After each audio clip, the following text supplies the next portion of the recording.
o'tishga harakat qilaman. Meni bu xonaga qamab qo'ying. Xayr, Jimmy. Umid qilamanki, aqldan ozmayman.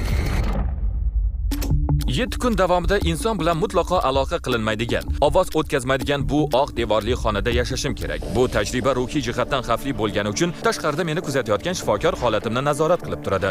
Men 23 yil ruhiy kasalliklar shifoxonasida ishlaganman, lekin bu hozirgacha ko'rganlarim ichida eng og'ir holat. Oq xonada 50 soatdan ortiq qolish inson ruhiyatini zararlanishiga olib kelishi mumkin. Men esa 168 soat bu yerda qolaman. Haqiqiy xavf shundaki, men aql hushimni yo'qotib, psixoz holatiga tushib qolishim mumkin. Bu esa doimiy ruhiy zarar yetkazishi mumkin. Shuning uchun ular meni kuzatib turishadi va zarurat tug'ilsa aralashishga majbur bo'lishadi. 7 kun yerga ko'milgan holatda hech narsa qilmadi. Bu undan ham qiyinmi? Ha, ancha. Bu yerda ijtimoiy aloqa yo'q. Miya axborot olmasa, inson xayollar, g'alati tasavvurlar va paranoyani hosil qila boshlaydi. 7 kun uchun oldimda faqat yotoq, daftar bilan ruchka, qayta to'ldiriladigan suv idishi, tish cho'tka va pastasi, sovun, hojatxona va suv uchun rakvina bor xolos. 9-soatga kelib, o'zimni qanday band qilishim va nima bilan shug'ullanishimni o'ylash qiyin bo'ldi. Siz hozir devorda nechta plitka borligini o'ylayotgandirsiz? To'g'ri javob 1900 ta. Agar pol va shifni ham qo'shsangiz, 2860 ta bo'ladi. Lekin bundan ham muhimroq narsa bor. Qornimdan ichiga qaraganda ovqatlanish vaqti kelgan. Qanday qilib ovqatlanayotganimni bilmoqchi bo'lsangiz, xonadan o'tadigan 30 metrlik konveyer bor. Shunday qilib hech kim bilan uchrashmasdan ovqat olaman. O'ylashimcha bu yerda 14 soatcha vaqt o'tkazdim. Qiziq, shundoq ham 2 soatga adashibman.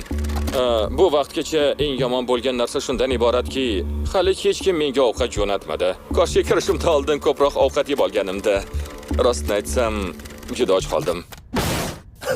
Bu juda iflos yuvdingmi? Ha, albatta yuvdim. Yo'q, u yuvmadi. Biz unga ovqatni kutmagan vaqtida jo'natamiz. Shunda vaqtni aniqlay olmaydi. Masalan, hozir soat kechki 6:00 bo'lsa-da, biz unga nonushta yuboramiz. Do'stlarim, qachon ovqat jo'natishadi? Juda och qoldim. Juda och qoldim.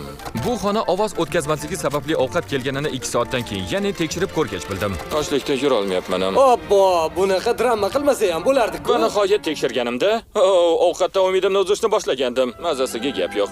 Sovuq va yumshoq. Shunchalik narsa his qilishga zor bo'lib qolganmanki, bu hatto ajoyib tuyulyapti. Bu izolyatsiyadagi xona metal zanjirlar bilan to'liq o'ralgan. Agar bu joy yonib ketsa, chiqa olmayman va tiriklayin kuyib ketishim ham mumkin. Lekin bu haqda o'ylamaslikka harakat qilaman. Keyingi bir necha soat davomida o'zimni imkon qadar band qilishga urindim. Bu juda qiziqarli. Qo'lida hech narsasi yo'q. U hech narsa bilan o'ynay olmaydi. Agar oddiy mashg'ulot uchun bunga murojaat qilayotgan bo'lsa, menimcha u 7 kunni to'liq bajara olmaydi. Qizig'i shundaki, odamdan hamma narsani olib qo'ysangiz, oddiy metal plastinka ham iPhone kabi zavqli bo'lishi mumkin. U zerikkanidan borgan sari